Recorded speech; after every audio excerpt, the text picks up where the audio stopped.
Growing with People podcast. I'm Guinevere Curry, your host and founder and CEO to Guide to HR. And I'm excited to have Katie Smith on the call from Wild Path Consulting. We're going to be talking about marketing and how to grow and scale your business from a marketing perspective. Katie, welcome and introduce yourself to our audience. Well, thank you so much for having me. I'm really excited to talk with you today. I am a fractional chief marketing officer, which means that I can come into companies that are small, starting to grow, and provide high-level marketing strategy for them. So I come up with a plan, help them figure out what the goal is, who's gonna do the plan. That's a big thing that we need to figure out, and then I help guide us along that path, so that we can have high level of success. You can keep your team lean and nimble, and that we can adjust on the fly really quickly as market shift, as opportunities come. Awesome. Okay, so I got to ask your name, Wild Path. Where did that come from? So before I got into marketing, I was an outdoor guide. So I spent my 20s leading people into the wilderness. I was a Nordic ski guide, guide in Yellowstone National Park, horseback riding guide. And that's really where I have developed a lot of my approach. When I'm taking people outside, I want to be focused on our goal. I know where we're going. I kind of have that map and that plan. For example, when I am horseback riding, guiding people on horseback, I don't sit forward in my saddle. I'm always sit to the side because I've got one eye looking back on my clients, making sure they're good, they're safe, everybody is coming along, they're having fun. And then I've got one eye on the path. What's coming up ahead of us? Is there a bear? Is there a moose? Is there a downed tree? What do we have to navigate? That's really my approach, is making sure that my clients are good, they're safe, they're happy, they know the path moving forward. I can help adjust things as they come. And then I've got one eye looking forward, looking ahead, so that we can adjust as things come up. So I really take that ethos into my work. I love that. That's awesome. And that sounds like a lot of fun. I got to ask, side note here, what is your favorite trail that you've ever put group together and guided them through? Oh my gosh. I mean,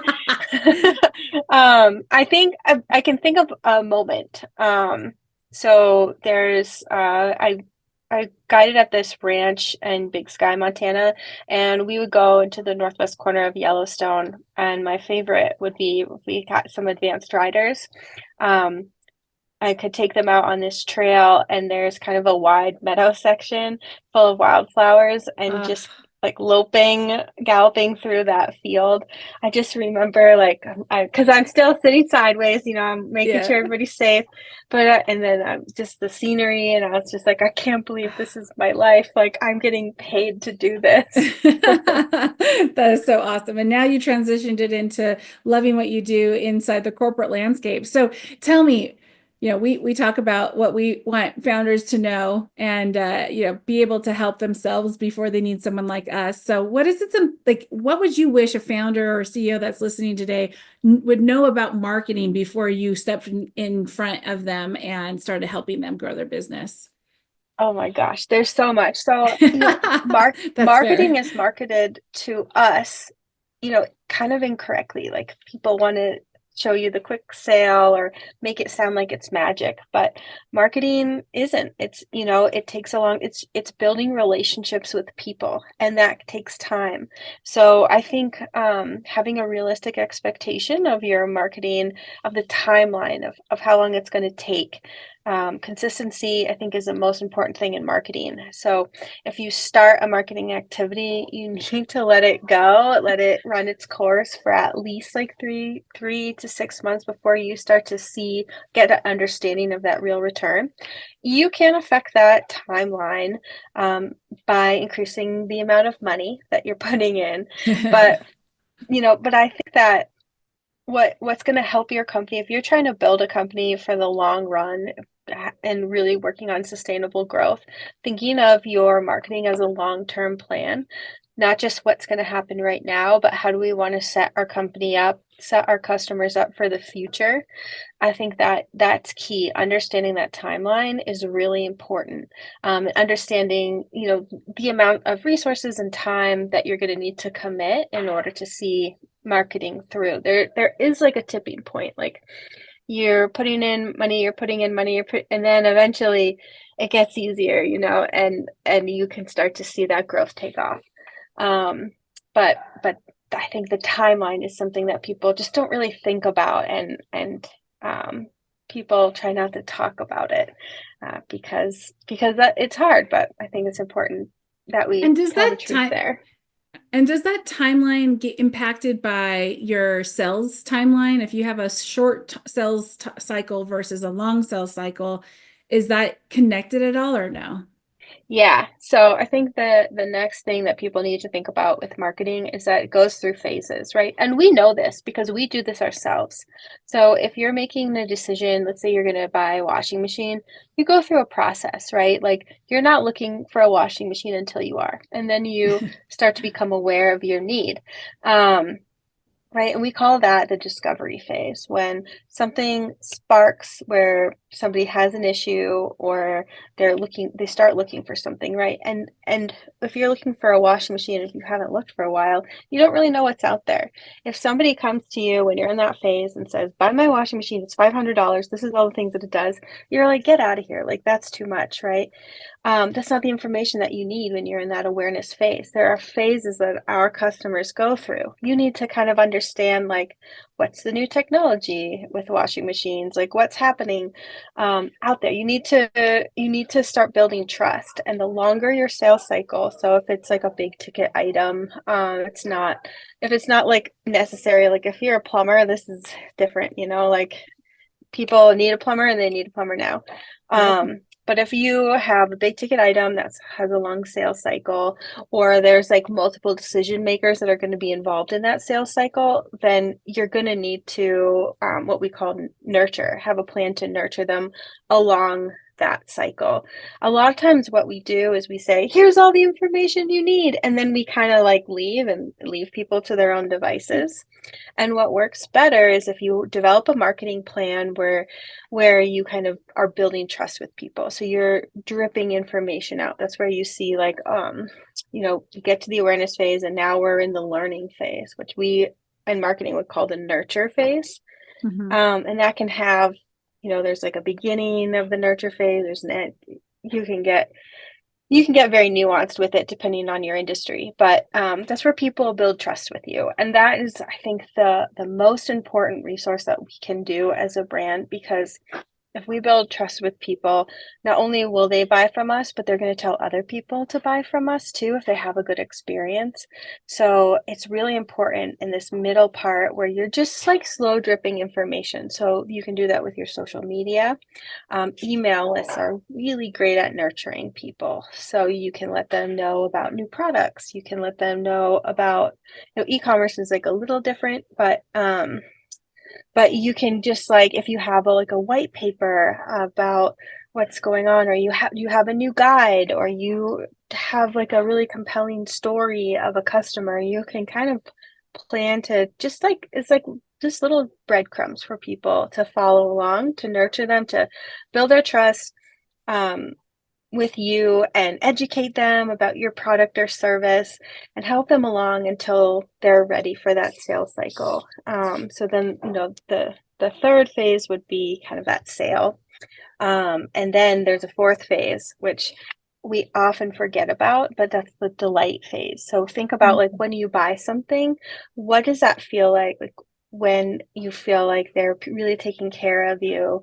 Maybe you buy something and the box comes and it's packed really nicely, or someone you buy like a software and there's there's training that's involved, and you develop a relationship with your rep and they're always there for you and they're checking in on you. Like those kinds of things can really help too. That's part of the marketing cycle that a lot of people forget about. When you're just starting out, it can be really, that can feel like this whole process can be really daunting and you kind of feel like Yeah. you have to do everything. So I would say, like take it slow. When I work with people, we'll kind of, you have to start with what's your business goal. I think that's maybe like, if you're like, where do I even start with this? What is the normal answer? Well, to make money, right? Is that like what you normally hear? Mm, No? I Okay. mean, the goal, like, what do you want the business to be? It's like Okay. that dreaded question, but do you want to grow it to sell it really quick? Do you want this to be a business that you hand down to your family? Um, do you want to move into new markets? Like those can all be different goals, and those will change how you want to, um, what your marketing strategy is. If our strategy is we need to grow fast to sell, it's a totally different marketing strategy than if we are creating a family business or if we're going into a new market. So Yeah, that makes sense. understanding what are the business goals, short term and long term, that is kind of like, if we're talking wilderness, like that's kind of like your North Star, or that's like your point on your compass that you're going to orient everything around. The That makes second sense. step, yeah, the second step is understanding your customer. And this is where we often, like, everybody wants to jump into marketing in the middle, like, what are we doing? Let's design the pretty things and let's put it out there. But that's the middle. So get your goal, and then you have to understand your customer, because the customer dictates where you show up, where you spend money, what you're doing. And it's not just like the demographics of your customer, like what's their age, where do they live? Like those things are important, but the psychographics are really important, and really understanding what they're thinking at each phase of your customer journey, but also like what are the questions that they have, what are the fears that they have, and what do they need to know at that moment. So slowing yourself down and really looking into that. And there are a few ways you can do it, and you don't have to get it perfect at first. Like you can just interview a couple people who are your customers or who are like your customers, and you can kind of go off that for a little bit, or you can do a little bit of market research. So it doesn't have to be perfect. You don't need all of these things perfectly aligned, and you can set things up in your communications to constantly learn more about your customers. So don't let this bog you down. Spend a good amount of time and just know that it's always evolving, and you can always learn more, but you really want to get an idea of that. Um, so I'm really adamant about that, because those are kind of those are like the things we need in order to map it out. Because um, following trends is not always going to help you if your customers aren't following the trends. So, so I'd say like really, really get a handle on your business goals and your customers, and then you can say, okay, what does my customer need to know when they're first trying to solve this problem? And then you can have a whole list of things that you want to do, but just try one. Just try, okay, what are we going to do for acquisition? We're going to do some paid social media ads, or we're going Yeah. to really work on our SEO, and we're going to write content for that, and that's like your long-term goal, and you're just going to keep working it. And then you move to that nurture phase and you say, okay, so I'm going to capture my audience, but how am I going to keep them interested? And I'd say each phase, the awareness phase, the nurture phase, or the consideration phase, some people call it that. Um, like what do we need to know? How are we Mhm. going to do that? And what's the goal of each phase? I think that can be really helpful too, is Yeah. putting mini goals that aren't just make a sale. Like it just helps you to just target things better. So if you're Yeah. that awareness phase, our goal in the awareness phase is to get them to come back to us. So does that look like getting them to sign up for a webinar? Does it look like getting them to sign up for an email? Does it look like getting them to follow us on social media or come to an event that we're doing?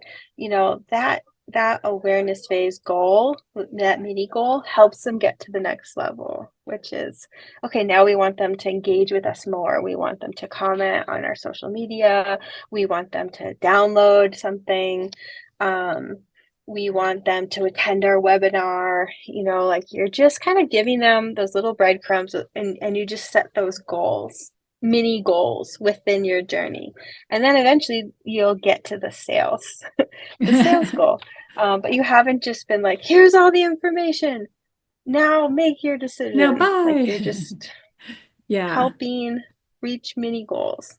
Well, and I like what you said earlier. It's about the North Star, your goal, and so many of us founders, CEOs, we get a little bit like squirrel, like we want to do everything all at once. And I think it really is important to make sure that you focus on one thing, that you are continually like going in that direction and not letting yourself get sidetracked and try to do 20 billion things, because then nothing's going to be good and you're going to get very frustrated in the process.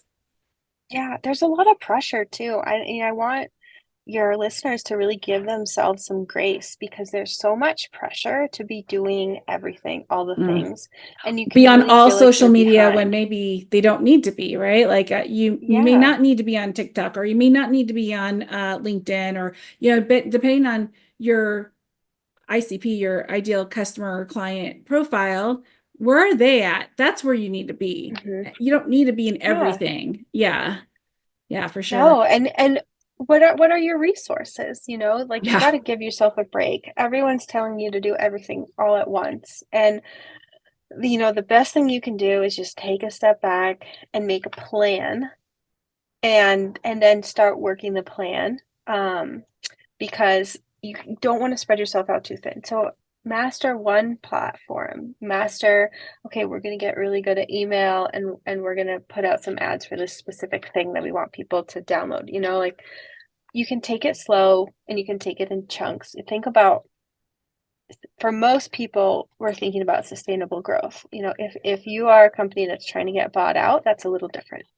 But or if you have investor, like that's the other. If you've got investors, you have to balance some of that growth. And so maybe sometimes marketing comes a little later and aggressive sales comes first. So it really depends on the makeup of your company, the goals, and some of those outside forces. But if you're trying to build kind of like a long-term sustainable company, you can approach marketing the same way that you're building your company. Um, and you can pull in pieces, you can master one thing at a time, one piece at a time, and just know that it's never going to be perfect. I mean, if you had all the money in the world, then you can make it perfect. But Yeah. even I would even say actually all the money and time, even all the yes. money, you still need time sometimes to like make things perfect. And Well, if you I have the money, you can hire. I guess you could hire unlimited resources, but still, I think Yeah. at the same time, it's recognizing where you should be focusing your time and energy and your resources on, Hmm. that you think will make the biggest impact, and then give it that chance to grow. Like as you were saying earlier, like I totally got a vision of a garden, right? You plant the seed, and it's not like you're going to have a tree that's giving you, like you plant an apple tree seed, it's going to be a hot minute before that tree actually is even tall enough to be a tree, much less than producing the fruit for you.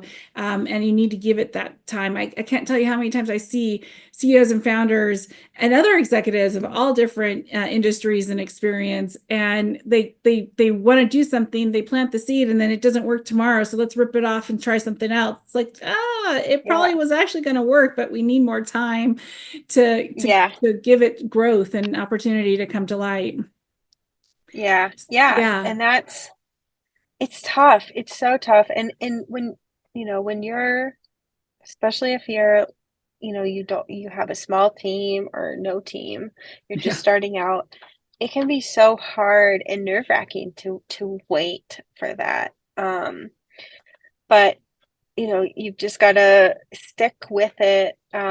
Look at your numbers, understand what's going on, and just give it some time to flourish. Give it some Yeah. time to build momentum. It's like, there's like that analogy about trying to push a train. It's hard to get it moving, but then once it can get its own speed, going on its own speed. Um, Mhm. it's like that. But I think you got to give yourself some grace and you got to come up with a strategy and work the strategy. Just stick with the strategy. I mean, sometimes you'll have to shift, but give it some time.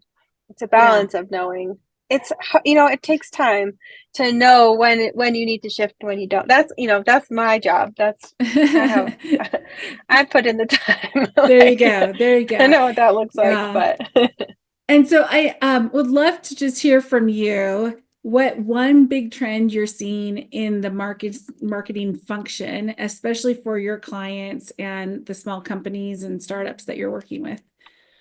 yeah, so we're in a really interesting time for marketing right now where things are really shifting. So third-party data, like the cookies and things, is starting to go away. There's more of a swing towards first-party data, which that just means like where are you getting the information? So third party means, that's what the cookies are that you get on Mhm. your, they kind of like follow you as you move through the internet. So people who can see like your patterns, and then they can say, oh, the sale happened because she downloaded this thing and then she watched this video and then she did this and then we got the sale, right? And then all That of a sudden, Alexa's telling you that you should be interested in buying this Yeah, whatever. And you're like, wait, how did you know that? Right? yeah. So that is going away. They're just with new policies. I mean, if you have your Apple phone, you can choose not to. A lot of the Mhm. websites that um a lot of like laws that are being passed like in Europe, things like that. Yep. Um, California being a good state as VPNs. well. Yeah. So there's like kind of a shakeup happening, and what we're really seeing is kind of this pendulum swing back to real authenticity. Like if you are putting your work out there, you're being very real, you're being personalized, you're really targeting your customers based on what they want. You're going to get that there's a lot more like people want to feel connected and trusted. So really working on your brand, like making sure that you have a good, not just like the visual aspects of it, but the brand identity, who you are. That kind of is a good blueprint to help you make business decisions too, to make sure that you're staying in scope and you're really, you're really focused and really targeted on what your real purpose is.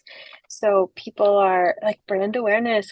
We're seeing that pendulum swing back into building that brand identity. Another interesting little factoid is about like 95% of your market's not looking right now.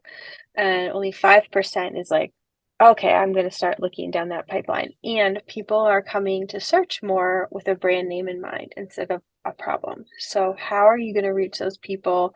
Well, how are people going to bump into your brand when they're not really looking yet? How do you Mhm. start to get into that idea so that when they go to search, they're searching your brand.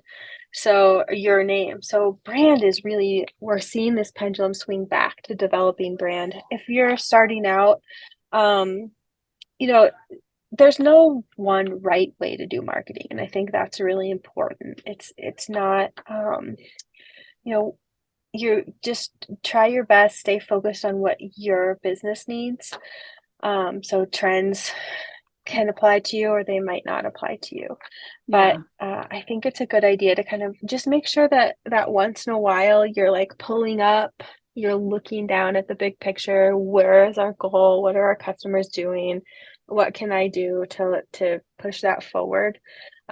So just try not to get stuck in doing like the tasks Yeah. and Looking up really and like you make sure said, that looking it's forward moving on the forward. path while you're still looking back and the things are getting done. And just recognizing Yeah. that, especially when you're building a business, you got to be agile. Things happen, market shifts, you get an opportunity, Hmm. you got to go with it. And you got to make sure that you're keeping your company alive. And if that means like, unfortunately, if that means that you just planted the seed yesterday, but you know that no matter what happens with that seed, that's not going to be right for tomorrow, then go ahead and pull it out and do something different. But if it's still going to fit, Yeah. let it grow and then, continue on with your path and your plan. Yeah, I think that's really it. It's like that constantly like looking forward, looking back, really getting a big picture idea and then being able to come down to see what the tasks are. It's easier said than done. But I think it's helpful to for your business to kind of keep that focused on marketing. But really, we're seeing all kinds of weird things, it was a real shakeup happening, Yeah. which I think is good.